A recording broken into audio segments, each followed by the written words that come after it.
I just had a fascinating conversation with a friend, Nuno Gonçalves Pedro, and I'm excited to share it with you. Nuno is the founder and managing partner of Chamaeleon, an early stage venture capital firm.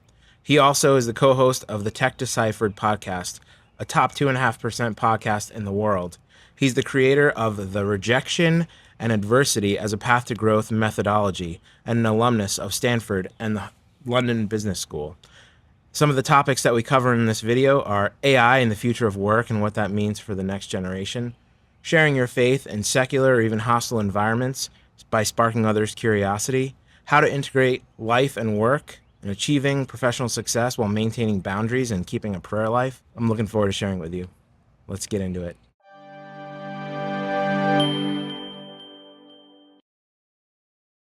Thank you for joining us. Thank you for having me, David. Yeah, appreciate it. What are some of the challenges that you found with these young entrepreneurs? They have these incredible ideas, sometimes, too many IQ points to deal with the other human beings, but just an incredible work ethic. And yeah, so tell me some of the challenges that you face. There's different types of entrepreneurs. There's exceptional, A+, as we call them, and there's people that are maybe not as exceptional. I would say normally the flaws that entrepreneurs have to do with a lot of externalities to them. So the first one is market. We've come over the years to realize that markets tend to win. A very negative market, a headwind kind of market, will likely take its toll. Now, some entrepreneurs still manage to do what we typically call pivots, right? Yeah. They move to another space and somehow magically they change markets effectively, and somehow magically they end up getting into great companies. But at the end of the day, one of the things we've seen entrepreneurs being a little bit poor about is their judgment of market, their understanding of how big is the market really. It's almost like market definition. Yeah. How fast is it growing and how is it evolving over time? And the other side of that is the competitive lens, right? The competitive intelligence lens. How do I perceive my competitors? Who are the people that, keep me awake at night? What are the companies that keep me awake at night? Normally, entrepreneurs are also a little bit flawed in that understanding. They know some of their competitors, but they have flaws. They don't see sometimes around the corner that there are adjacent spaces that might become competitive spaces to them over time. So those are two classical flaws we see in the entrepreneurship environment. Now, entrepreneurs have to be optimistic. Yes. Right? If they're not optimistic, there's nothing we can do for them. Right? Yeah. We can give them all the money in the world, but if there's no optimism, there's not much they can do. At the same time, they can't be too optimistic either. Right? There has to be a healthy level of what has been coined as reality distortion field. The belief that above all, I will be able to shift markets and shift and compete against players that normally are much bigger than them. In some cases, they're behemoths. Right. And so that piece is that healthy optimism needs to be in place, that healthy ability to have the reality distortion field to external actors like investors, to internal actors, their own employees and their own teams, but at the same time keeping in their mind this only paranoid survive moniker that Andy Grove gave us some time ago. Only paranoid will ultimately survive. Really, always trying to look, where are we going to fail? Where are we going to have a problem? How we're going to scale? And knowing that I have a lot of limited resources. Now, having limited resources is both a blessing and a curse. Yeah. The blessing part is sometimes not very obvious to people. The blessing part, as I always say, is in strategy, it's better when you have constraints. If you don't have constraints in strategy and you can do everything, I don't think that's really strategy because you're not really making any significant choices. Happens very often in very large organizations that they come to the market and say, we need to do AI. Yeah. Cool. And they throw 1,000 people at it. Immediately, I would know that they're going to fail, right? Because if you throw too many people at something, it means there's too many resources trying to justify their role. Yes. So there isn't enough actual action and work. There's a lot of management and politicking, which is really the antithesis of what you want to do with innovation, right? Yeah. So in some ways, I always talk, in particular for large organizations rather than startups, if you want to do something unique, you should start likely with a very, very small team, very tight, with limited resources, highly empowered, right? And highly empowered to fail as well. Yeah. This is the biggest issue that we have, in particular with large organizations, that failure is seen as a negative, when in reality it should be positive. You're going to hit 1 out of 10 and it's fine, right? Because that one could be huge at the end of the day.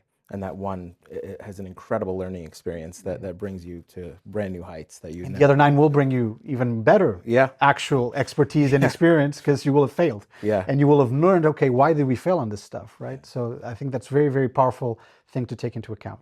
What about AI? I know that that's something that you've been investing a lot in recently. And as a Catholic, how do you sort of think through, and especially, being involved with Opus Dei, the sanctity of work, how do we sort of decipher through all of that and what the future will bring and how we should train young people? So let's start with the positives that, because they're so positive, create a lot of fear. Yeah. Which is AI is an industrial revolution. So I think the analogies we're looking for is, the creation of railways and actual machines doing work, right? What are all the back in the horses late, gonna do? 19th century when it started getting fundamentally propagated. That's kind of the analogies we're looking for. This is going to shift everything, and it's going to shift everything, and that's very positive on the one hand, because there's going to be significant productivity enhancements, significant knowledge development enhancements, and I believe in all of that. But that creates also a lot of uncertainty and displacement, right? Yes. On the other hand, the problem is, the more negative side of it is, how do we create constraints that are healthy around the development of technology? There's a little bit of a saying that the US innovates, China produces or copies, depending on how you position it, and then Europe regulates. And the problem with Europe regulating is not so much the regulation. There need to be checks and balances. Yes. Is that Europe normally regulates very early. And when you regulate very early, you're regulating technology. You're not regulating use cases. You're not regulating the effect of a technology on people. You're regulating just on the technology. We still don't really understand everything that we have right now. Okay, so that's a little bit the negative and positive of what we're seeing. There was a law called the Mars Law. He was an innovator and a futurist. And I've changed it slightly, so I call it the Nuno's Corollary or Nuno's Law. And the Nuno's Corollary or Nuno's Law basically states from the Mars Law that we tend to overestimate the speed at which we get to a revolution and underestimate its impact. So this is sort of a good news, bad news thing, right? Yeah. The good news is it's going to take us longer to get to the full revolution of AI, certainly that of general AI, right? AGI, that can do everything effectively. Right. The negative side of that is probably its impact is going to be much bigger than we think it is. Yeah. Right. And there are little things that we don't think too much about, like the 5 days a week. I mean, there was sort of the day for the Lord, the Sabbath, and then it evolved and it became a weekend, right? I remember going to Korea, I think for the first time around 2005, and they had just moved from 6 days a week to 5 days a week. So it's not actually that old that some countries have moved to the weekend, right? The notion of 2 days a weekend. Will we move to 4 days a week and 3 days weekend? Will we move to something else? I think that's the fundamental part that we're still at. Now, if you're listening to this and if you're thinking, oh my God, people are going to lose jobs. Yeah, there's going to be job displacement. There's going to be movements in terms of productivity that are unclear. As I said, the positive part is I think it's going to take longer than we think it's going to take. But there's also huge opportunities. There's new jobs that are going to emerge. I mean, there's all these jobs. I mean, like, who was a computer programmer? Who was doing computer programming in 1950? Not many people in machines, right? Yeah. They probably had been working in the war effect to figure out, the ciphers and stuff with machines that had tubes on them, right? Yeah. But it's like, today there's a bunch of computer programmers around. The job didn't exist. Right. So there will be new jobs. There will be new things to do. So overall, I'm optimistic with a moderate caveat, which is I do think the world needs to spend significant resources in the safety of these systems and significant resources in the understanding of the interfacing of these systems with existing systems that are critical systems. Nuclear plants, energy distribution, all of that. So how are we going to basically have a way to somehow not just invest in these brave new world technologies that give us access to a lot of productivity, a lot of other elements of what we can do, but how do we actually manage their safety and their security to society throughout it? And I don't think there's enough money put into it. I mean, if we recall, OpenAI started about becoming the safe AI, and now we're seeing it, potentially as a clear and present danger where, it's not very clear anymore whether it's only doing things for good, because it's become, a company that has its own objectives. There's still a nonprofit, but there's a for-profit as well. And so how does that work is something that I believe we as a society need to spend a lot more resources on going forward. Turning a little bit now to your Catholic faith, tell me about your background as a Catholic. Were you cradle Catholic, born Catholic, and your connection to Opus Dei? I was cradle Catholic. Several people in my family were priests. Oh, wow. When I was born, my great uncle was a great example to me. I'll come back to my great uncle later on. He is my connection to the work. Okay. And as I was developing as a kid, did all the things like, obviously was baptized when I was a baby, first communion very early on. My great uncle gave me my first communion. Oh, wow. All those amazing things. My family was Catholic, my parents would go to mass on Sundays. And then there's a moment of my life where I think my brain got the hold of me, and I was like, I'm not sure God exists, right? And I think the part that was missing is the faith part. I wasn't comprehending it. And for several years, I didn't believe in God, right? I mean, it's sad to say that today, but God in all his mercy allowed me to come back, or brought me back, so to speak. Mm-hmm. And along the way, my great uncle realized, this is my best guess, right? Realized, the better way to bring Nuno back into the faith is to send him to sort of the Navy SEALs, right? And he was a member of the Priestly Society of the Holy Cross. Wow. He was a canon in Lisbon, and great man. And he figured out a way for me to get involved with a local club called Zenon Club for kids that were, in middle and high school. Great. And the angle was I was going to be a teacher for computers, right, to learn how to work with computers, and table tennis.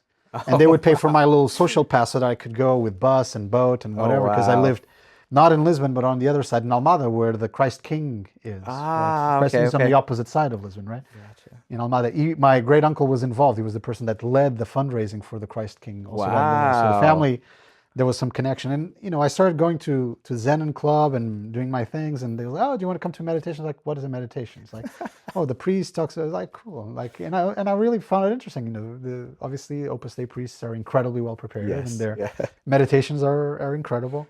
Yeah. And at some point in time, I can't tell you exactly the day, but at some point in time, I was in the chapel at Zenon, and I felt his presence as if you were here, David. So. It was a great blessing. And from that moment on, a lot of ups and downs, but from that moment on, it was clear to me that he existed. And so I think I probably did my first retreat with the work when I was 15 or 16. And I can't say I've done every year. As I said, I've lived in China, I've lived in places where things are a little bit more complicated. And I've had my own failings. As I said, if I was the prodigal son, there would be no money left, right? Because every time you go back, you get half and you leave, and then you come back and another half. So at some point there will be none, right? It's like infinitesimal. There's almost none I can give you, right? Yeah. So I've been blessed from that standpoint, and I've continued having formation with the work, in particular after moving to the US 14 years ago. Wow. In the Bay Area, now more in Southern California at this moment in time. Yeah. Talk a little bit about being in the world but not of the world. What does that mean to you? And I mean, you've been very successful in your business and things. And it's very tough. It's very tough. And we deal, with things, and I have my own little quirks. My hobby. I race cars. So I have a racing license. Nice. I race cars, and I like driving fast. And how does that fit? And, and how to, As long as it's on the racetrack, you're fine. When it's on the 410, I had some accidents, but I always say this generally enough, I do think most racetracks and most races at the racetrack are actually safer than are safer than the 101. Oh yeah. So, and driving down Southern California is a different ball game altogether. I thought Northern California was tough. Southern California is different, right? So traffic, how people drive, and but it's that. It's sort of this notion of evaluating yourself. Every day trying to do examination of conscience. Yes. Doing your norms. I go to mass. I do daily mass. Try to do mental prayer. Honestly, it's something that it's tough to do well every day, but I work on it. Try to rosary. So there's all these things you put at the table. Recollection once a month. Retreat once a year. There's all these tools that are given to you. And since I was a kid, I've been giving these tools, and I was like, oh, cool. They are fundamental, right? They are the underpinning of your life, because if you don't practice, it's a little bit like, now people say it's not 10,000 hours, but, Malcolm Gladwell saying you need 10,000 hours to become an actual expert. Yeah. You need to put into practice. Athletes do it, right? Yeah. They go to the Olympics, but they prepare tremendously to go to the Olympics, right?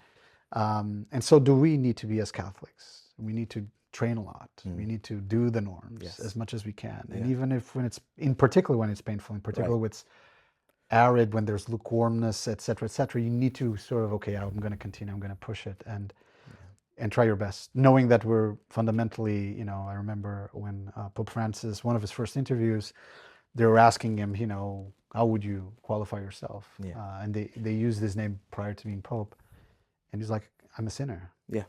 And in some ways, I think a lot of people are like, it's the Catholic Church being very sort of glass half empty. I don't think so. It's the Catholic Church saying, if I'm a sinner, but by the grace of God, That's can right. I? It's the other way around. It's like my Father is God, right? It's like, you know, but by the grace of God. So it's that kind of emotion. But you know, I struggle, like I'm sure you do and others do, all the time with things like, you know, being cheerful, being joyful. You know, if you're very intense, sometimes cheerfulness and joyfulness may not be very central all the time to your life. So how do you become more joyful and cheerful? How are you kind to others? Like if my job is to judge companies, how am I not judgmental towards people on a daily basis, right? So how do you take all these biases from your life is something that I strive. Hello, thank you for watching this video.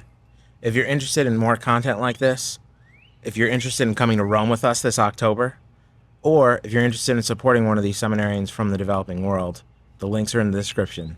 What about others that you encounter? I mean, I'm sure that you know, Silicon Valley, from the outside, I think it looks very, very secular. I mean, I know a number of very faithful Catholics that are there working in Silicon Valley as well. But what about these people that you encounter? How do you help them? I mean, I'm sure that many of them are very, you know, have unhealthy attachments to money. How do you help them to sort of drive towards that more supernatural outlook? Firstly, poorly. It's work in progress, right? So I don't think I'm a great evangelist. I look at people and, you know, I'm like, wow, I mean, just people that have helped me and have helped others. And I'm like, I'm fascinated by the way they do apostolate. I'm very work in progress. I think the first thing is talk about God, right? I mean, a lot of people don't talk about God. And it's interesting, even in Silicon Valley, there are people that are practicing Catholics, not even, you know, Protestant, but even, you know, obviously there's a lot of Protestants, there's a lot of Catholics. They don't talk about it. It's almost like a joke, right? You can mention anything except being a Catholic or a Christian. So just mentioning it as a start, just putting it at the center of a day. I mean, I remember I was meeting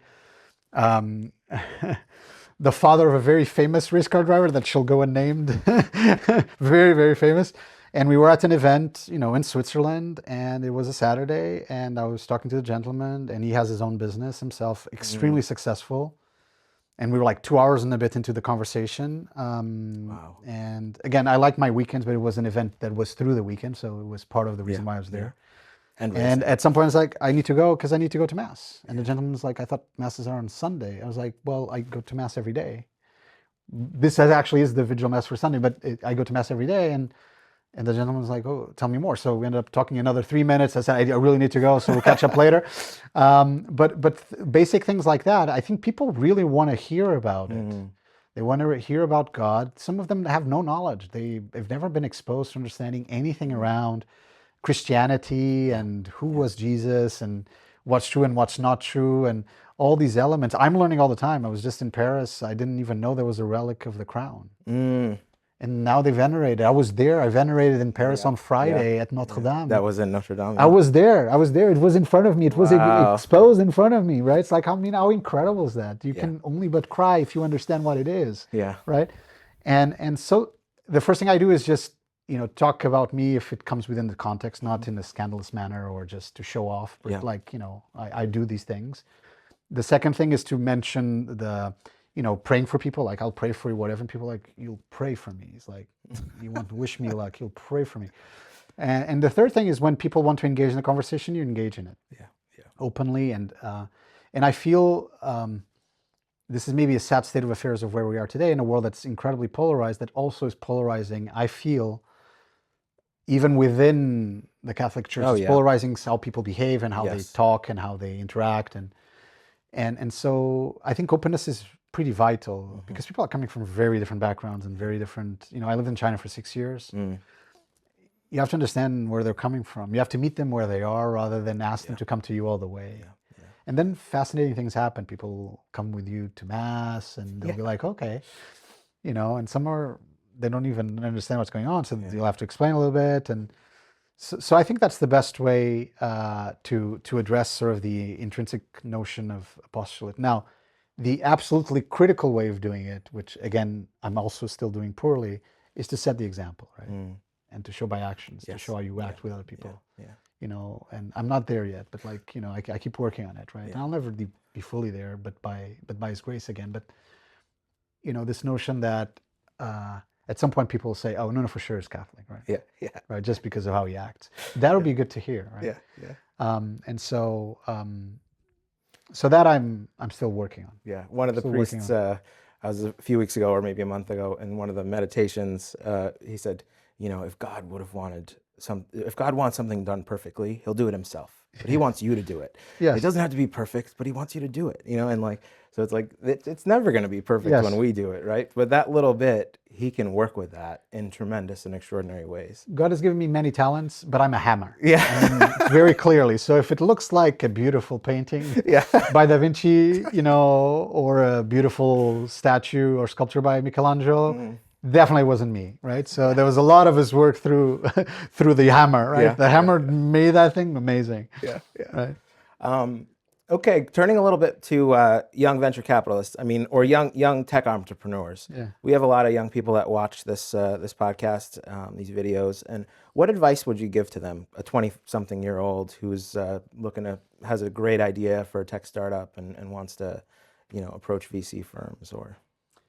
First and foremost, frame it well, right? The ideas, you know, don't get you necessarily funded by a VC. VCs normally come as the first institutional investors. So in the speak and the parlance of the rounds, they would come in a Series Seed. So before a Series A, right? That would be the first time you'd see them. Before that, there's friends and family, right? Before that, there's angel investors, maybe micro funds, but like normal VCs normally come a little bit later. So you should be talking to VCs at the right time. Okay. The second thing is, you know, idea might get you some friends and family money, but again, because it's so easy to develop stuff, in particular software, there's an expectation that you'll put in some of your own limited capital and you're definitely a lot of your time before, and obviously there's all these AI tools now, so the bar is getting higher and higher, right? You know, how long do you stay bootstrapped, so to speak, you know, running with your own resources and money? You know, it's actually quite possible to stay very long.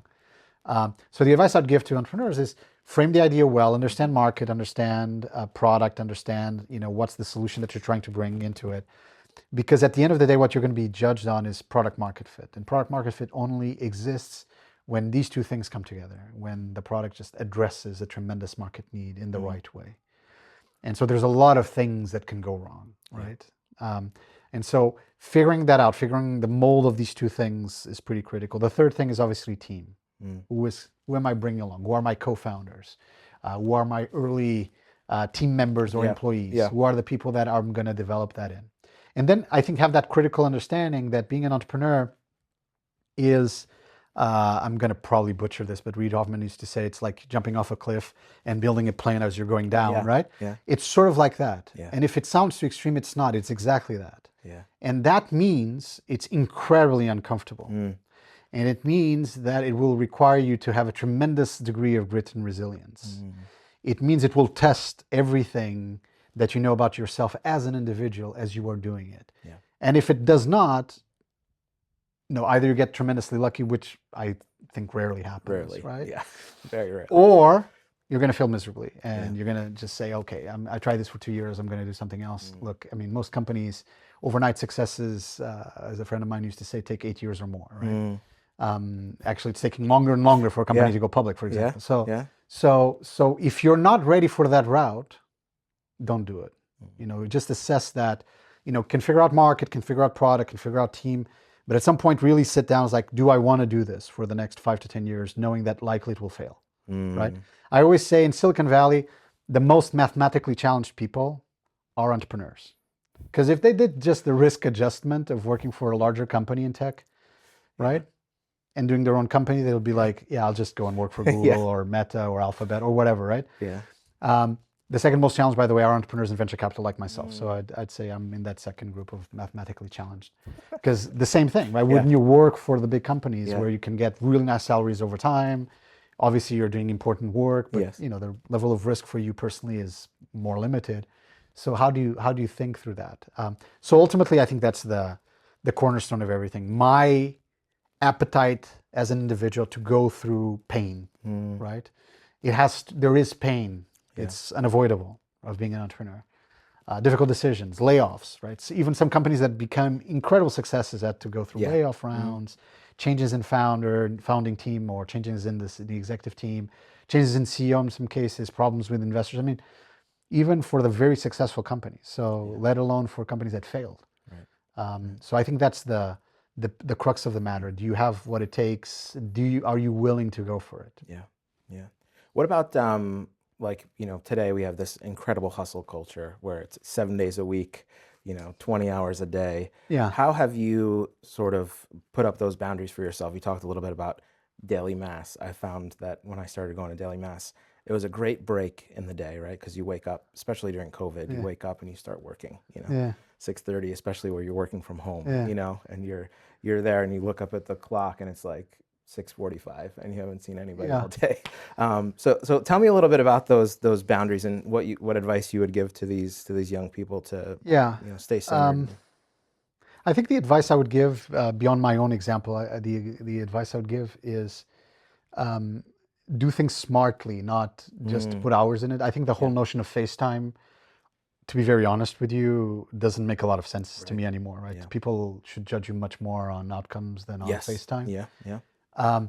It is true that we are in an always-on thing, so people are still checking their emails on weekends and all that stuff, but create some boundaries. Like, I mean, one basic boundary when I was at McKinsey was I would turn off my BlackBerry, which had all the emails. That was the serious part, on Friday nights, and turn it back on either Sunday afternoons or on Monday mornings, depending on the weekend. And I would tell people, if you need anything from me, and I was senior at the firm, so I was running projects, right? Just send me something and call me on my mobile phone. I was at McKinsey for 6 years. Nobody ever called me on my mobile phone on the weekend. Wow. Right? Yeah. So nothing dramatic. Nobody ever died, right? Yeah. And so that's the first thing you should know. People don't normally die. I mean, if you're doing and pulling, I did that in my career as well. If you pulled 80, 90-hour weeks or even 100-hour weeks, there's something fundamentally wrong with the project you're in and whatever. And at some point, I'm not saying you need to quit, but at some point you need to evaluate, is this what I want to do with the rest of my life or not? I'm talking about against myself because I did this for many, many years, right? So it's like, there's a little bit, I think, of productivity enhancements now that you can play at the table that would allow you to stick to a schedule that is more manageable. So I think the first thing is really figure out how many hours are you willing to work, and for how long in your life.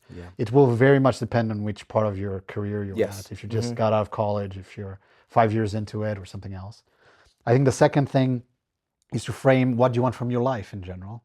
And life is obviously friends, family, significant others over time, and more importantly, God, right? If you have a spiritual and religious life, and how does it fit into it? And I think for me, the framing, this is a bit sad. It's like framing for me at some point is like, if I can give this much love to a person, right, that I'm in a relationship with, right, either as my wife or as my girlfriend or something else, why am I not willing to spend the same or even close level of energy with God, right? And that's where sort of daily mass came out of, right?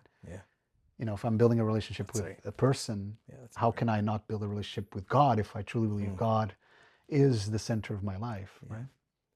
And so then that frames how you put stuff into your life, what becomes central in your day to day, et cetera, et cetera. Last but not the least, obviously, again, sort of, if you're religious, you are asked to rest, right? Genesis, day 7, right? So you're asked to rest, right? And rest is important because even if you didn't believe in the religious dynamics of what I'm saying, you know for a fact that if you're pulling 80, 90, 100-hour weeks, you're not actually at 100%. And at some point in time, it's negative return. You're not able to produce. Right. And what you're producing may be dramatically flawed, and you're not able to think. I remember a client of ours at McKinsey, I won't say the name of the firm, he was CEO of a very large organization. And he said, I envy you guys at McKinsey, particularly you guys partners. And we're like, why? Well, because you guys have time to think. It's like, you're the CEO of this company. You don't have time to think? No, I don't have time to think. I'm just reacting to things, investor meetings, I'm meeting back to back, I'm flying, I'm whatever. I have no time to think, right? And so create time to think. Because I think if you go to a world where you do 40 to 50 hours a week, right, which is, not ridiculous, right? Yeah. But you get some time in there to actually think through major pieces of your work and how you do your work, you'll become much stronger than some people may be pulling 70 to 80 hours. Yes. And again, we have now tools of productivity enhancement, and we're going to get much more in the next few years, right, with AI, that allow you to untap some of your time. So focus on stuff that's really critical that only you can do, right, rather than a machine could do, for example. Yeah. So start thinking a little bit more strategically, even if your work time is being well applied or not. You've coached hundreds of entrepreneurs from, helping them move from millions of users to hundreds of millions of users in some of these tech platforms and softwares. What's the one virtue that you think really helps young entrepreneurs and entrepreneurs in general move to that next level? It depends on how you frame it, but I feel it's this notion that you're always learning. Right? You could say as a virtue, it's humility, right? Yeah. And patience and humility come, I think, hand in hand with it. So if you want to go like proper virtues, but it's this notion of always learning. I make this joke all the time. People think I'm joking, but that's actually not a joke. If I'm in a meeting and I feel I'm the smartest guy in the room, I'm in the wrong meeting, right? Yeah. Right, because I want to be with smart people, right? Yeah. And I want to enhance, who I am, but also at the same time really tap into that knowledge, tap into that capacity and those capabilities. And I'm always learning. I mean, I don't think there's a day in my life, including weekends, where I'm not learning. I haven't learned something new. And that appetite for knowledge, for getting out of your zone of comfort and going into a new thing is critical. And it's what takes the young entrepreneurs to go from 1 million to 100 million. Because a lot of young entrepreneurs have very little experience working, right? Yeah. And it's probably their first startup. And somehow magically, some of these, or it appears to be magic, manage to do it. Yeah. Right? Yeah. So that's the first thing I would say. The second part is there has to be tremendous work ethic, right? And again, as I said before, I'm not going against what I just said. It's not about 80 to 90 hour weeks. Right. It's about smart work, right? Yeah. But there has to be work ethic. Sweat needs to be there, right? Everyone's like product market fit, whatever. I always say it's very little inspiration, product market fit. It's a lot of perspiration. It's a lot of sweat. Yeah. Right? It's about modeling different things, trying different things. Some of them will work, some of them will not. That's just sheer sweat, right? And so again, work ethic, I think, is fundamental as well. The last thing, which I think is the most difficult thing for people in general, not just for entrepreneurs, is the acceptance that sometimes you can't really make it work, right? I don't know if someone has done this analysis, but how much of our life do we really control, right? Is it 5% of our lives that we really control? Maybe less, right? Yeah. Like you can go out and something can happen, right? Right. Positive or negative, right? Immediately out there, right? You go to the street and you don't control it. Right. And so that acceptance, the acceptance that there's a lot of externalities to you. Yeah. Again, if we're in a non-religious environment, the acceptance of God's will and, the facts of the world and that sort of Satan is present here and how all of that works, right? Yeah. It gives you that acceptance of life. And I think that's what brings peace. That peace comes from there. Peace comes from that acceptance that you control very little. Yeah. So you'll put in the best of yourself. You use your talents to the best, right? You'll put in all the day's good work. Yeah. But at some point, whether it happens or not is not really fully in your hands. Father Luke here from the work in Southern California was telling me recently, it's not clear that God wants you to be successful or not. It is clear that he wants you to be happy and wants you to be with him. Yes. Right? And so having that as your true north is probably the most important thing. Yeah, sticking to that supernatural outlook. Looking 5 to 10 years from now, what impact do you think young Catholic entrepreneurs can have on the tech sector? I think dramatic because of exactly what we're talking at the beginning of the conversation. The moment we're in with AI, quantum computing is going to come as well. We're still in the era of blockchain. There's a lot of fundamental technological shifts happening. And the problem with these shifts is they're massive, right? They're massive. They're displacing work. They're displacing workers. They're displacing technologies. They're making certain things incredibly easy to do. And for example, specialism's actually less important, right? And so in that realm of the world, being Catholic and having a center of, am I doing the right thing? Is this the right solution? For example, if I'm doing a consumer application or a consumer service, is this good for consumers, right? And just to be clear, I'm not, I'll be the first one to the mea culpa. I've invested in many things that some people, if you look at my LinkedIn, you could be saying, well, how's that guy talking about that stuff when he invested in these companies? Like, well, I know I invested in these companies, right? But it's like, as you move through time, that you're doing good things for good and not things just for money, right? Not things just because they're going to have tons of users, right? I think gaming is a great example of that. I've invested in gaming, a significant number of gaming companies in my career. I feel like, is gaming really good for society? I still think it can be, right? For example, one of the companies we invested in is working on making games, really creating offline habits that are positive for you around fitness, exercise, running, right? So things like that, I believe, matter. Even in the consumer space. So creating, if you're a Catholic entrepreneur, don't forget your Catholicism outside the office or outside, or wherever you're working, right? You bring it with you. Try to evaluate. You won't always get it right. I mean, first person here to say that. You won't always get it right. But if at least you bring it to the table, if you bring bod to the conversation, the likelihood you'll do most good than bad is very, very high, as I would see it. Incredible. Well, Nuno, thank you so much. This has been an incredibly edifying conversation. I really appreciate you taking the time. Thank you, Thank David. you very much. Thank you so much. See you soon.